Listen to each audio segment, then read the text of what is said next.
کہتے ہیں کہ ہمارا بچہ نماز نہیں پڑھتا، ہمارا بچہ نماز نہیں پڑھتا، مولانا صاحب کوئی تعویذ بتائیے، کوئی عمل بتائیے. تو حضور تعویذ اور عمل کی ضرورت بچے کو نہیں ہے، تعویذ اور عمل کی ضرورت آپ کو ہے.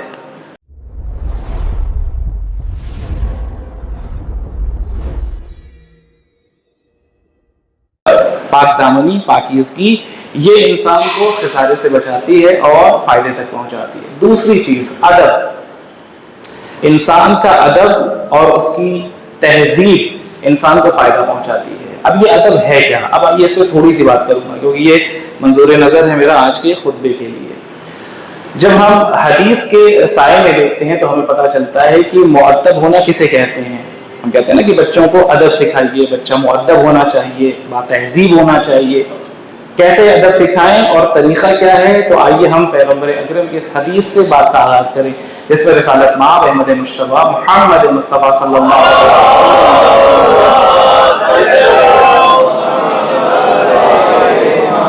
ارشاد فرمایا کہ ادبوا اولادکم بحب علی ابن ابی طالب.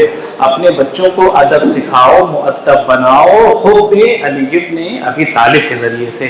یعنی یہ تو اب طے شدہ بات ہے چونکہ پیغمبر کی حدیث ہے کہ جس کے دل میں بھی محبت علی کی شمع روشن ہے، سمجھ جائیے کہ وہ مؤدب بھی ہے، ادب یافتہ بھی ہے، اور بہت امکان ہے کہ اگر کہیں تھوڑی بہت غلطی اور کوتاہی ہو بھی جائے تو یہ اہل بیت کی محبت اسے کسی نہ کسی زندگی کے موقع کے اوپر اور وقت کے اوپر باادب بنائے گی اور اسے گمراہی سے بچا لے گی. تو اپنے بچوں کو محبت علی کے ذریعے سے ادب سکھاؤ. کیوں کہا گیا ہے بچپن سے ہم علی کی محبت بچوں کے دلوں میں ڈالتے ہیں؟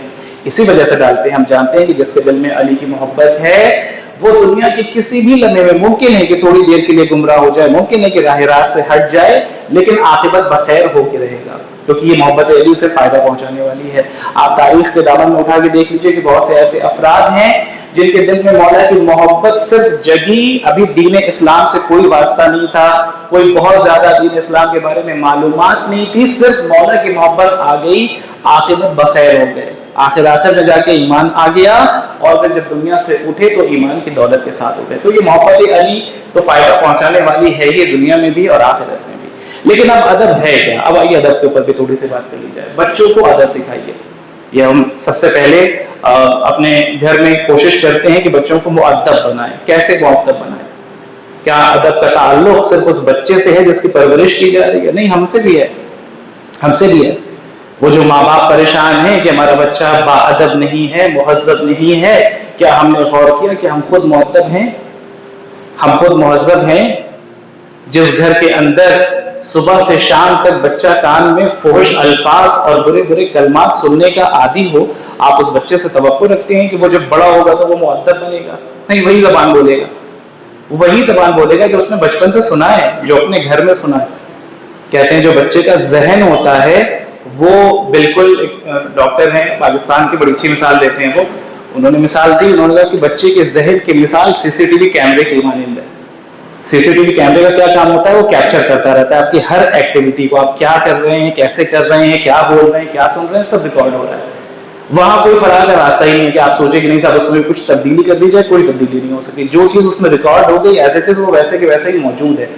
تو اب جب ایک بچہ صبح سے شام تک ماں باپ کو دیکھ رہا ہے کہ گھر کے اندر کا جو بھی ماحول ہے وہ ایک ایسا ماحول ہے کہ جس کو آپ ایک باادب گھرانہ نہیں کہہ سکتے، فحش زبان استعمال ہو رہی ہے بالفرض، عبادات کا دور دور تک کہیں کوئی تعلق ہی نہیں ہے، نہ وہاں پہ نماز ہے، نہ وہاں پہ روزے ہیں، پڑھ لیا، نہیں پڑھا نہیں پڑھا، چل رہی ہے زندگی کسی بھی طریقے سے.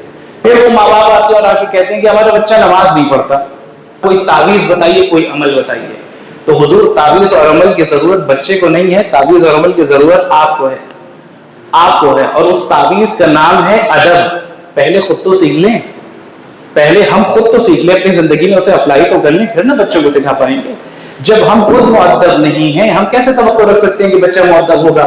جب ہم خود نماز اول وقت کے پابند نہیں ہیں تو کیسے ہم توقع رکھیں کہ ہمارا بچہ بھی اول وقت نماز پڑھنے کا عادی ہو جائے گا؟ کبھی نہیں پڑھ سکتا.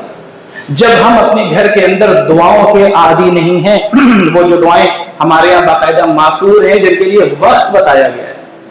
یعنی مجھے بہت حیرت ہوتی ہے کہ اگر کسی بچے سے سوال کیا جائے کہ بیٹا یہ بتاؤ کہ تم نے حدیث کیسا کا نام سنا ہے، اس کی ٹھیک ٹھاک عمر ہو چکی ہے، جس عمر میں وہ بہرحال باہوش ہے، سمجھدار ہے، اور وہ کہے کہ نہیں جانتے، ہمیں نہیں پتا، نہیں معلوم، ہاں مسجد میں ہوتی ہے، دیکھا ہے ہم نے مسجد میں ہوتے ہوئے. اچھا مسجد میں بھی حدیث کیسا اور دعائے کمیل کا کیا علم ہے؟ اب سن لیجئے بات آ گئی ہے تو. اور میں ظاہر ہے میرا کام ہے تبلیغ کرنا، تو میں نہ تو آپ کا چہرہ دیکھ کے تبلیغ کروں گا، اور نہ مجھے کوئی فرق پڑتا ہے کہ آپ ناراض ہو جائیں گے، آپ برا مان جائیں گے. آپ ناراض ہوتے ہیں تو ناراض ہو جائیں، برا مانتے ہیں تو برا مان لیں. لیکن جو ماحول ہماری مسجدوں کا بنا ہوا ہے، جس طریقے سے نماز ختم ہونے کے فوراً بعد وہ بھی یہاں سے اٹھ کے باہر چلے جاتے ہیں، ایسا محسوس ہوتا ہے کہ زندگی میں سب سے زیادہ مشغولیت انہی کے پاس ہے، سب سے زیادہ مشغول وہی ہیں، اور سب سے زیادہ بیکار وہ لوگ ہیں جو لوگ یہاں بیٹھے ہوئے ہیں، 2-4 افراد. اب آپ کہیے گا صاحب آپ کی تو ذمہ داری ہے، تو ٹھیک ہے چلیے ہم تو اپنی ذمہ داری ادا کر رہے ہیں، ہماری تو ریسپانسبلٹی ہے، ہم کو یہاں پہ آنا ہے، ادا کرنا ہے. ہم پڑھیں گے، دعا کا وقت ہوگا جب جو ہمارے یہاں دستور ہے، آپ کے یہاں باقاعدہ دیکھ لیجئے کہ تعقیبات کی پوری آپ کا شیڈول بنا ہوا ہے، پوری لسٹ بنی ہوئی ہے کہ شب جمعہ میں کس طرح سے آپ کے یہاں دعائے کمیل ہوتی ہے، حدیث قصہ ہوتی ہے، ٹیوزڈے کو آپ کے یہاں دعائے توسل ہوتی ہے. لیکن اتنے سالوں میں جو میں نے نتیجہ نکالا ہے وہ نکالا ہے کہ شریک ہونے والے وہی افراد ہیں، ان افراد سے 2 سے 3 زیادہ لوگوں کی تعداد نہیں بڑھی، وہی آ رہے ہیں. مختصر کیوں ایسا کیوں ہے؟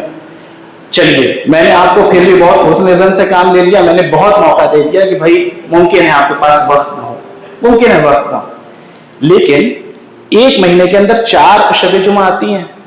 4 شب جمعہ میں آپ 3 شب جمعہ پہ مشغول ہو سکتے ہیں. 1 شب جمعہ کیا آپ اس نیت سے نہیں نکال سکتے کہ وہ شب جمعہ جو ہمارے مذہب اور اعتقاد کا جز اور حصہ ہے کہ ہمیں اس میں دعائیں کرنی ہیں، ہمیں اس میں اعمال کرنے ہیں، ہم اس میں نمازیں پڑھنی ہیں، وہ جو بھی اعمال ہمارے یہاں ہوتے ہیں ہمیشہ کی طرح سے ہم اس میں شریک ہوں، خود بھی فائدہ اٹھائیں تاکہ ہمیں دیکھ کے ہمارا بچہ بھی یہ سیکھے.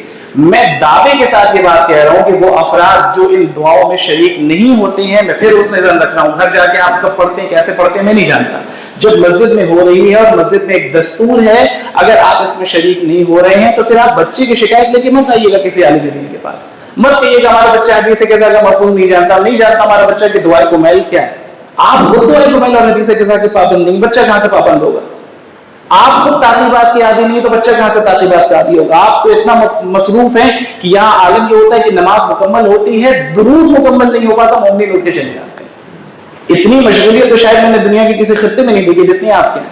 اور مجھے دنیا کے کسی خطے سے کیا کام؟ مجھے آپ سے کام ہے، میں آپ کے تبلیغ کر رہا ہوں، میں آپ کا امام جماعت ہوں، آپ کو بولنے کا حق رکھتا ہوں اور آپ کو نصیحت کرنے کا حق رکھتا ہوں، یہ میری ذمہ داری اور میری ڈیوٹی ہے. وقت نکالیے، خدا وقت نکالیے، تھوڑا سا وقت نکالیے. میں نے کہا اگر آپ 3 ہفتے نہیں نکال سکتے، 1 شب جمعہ نکالیے. حضور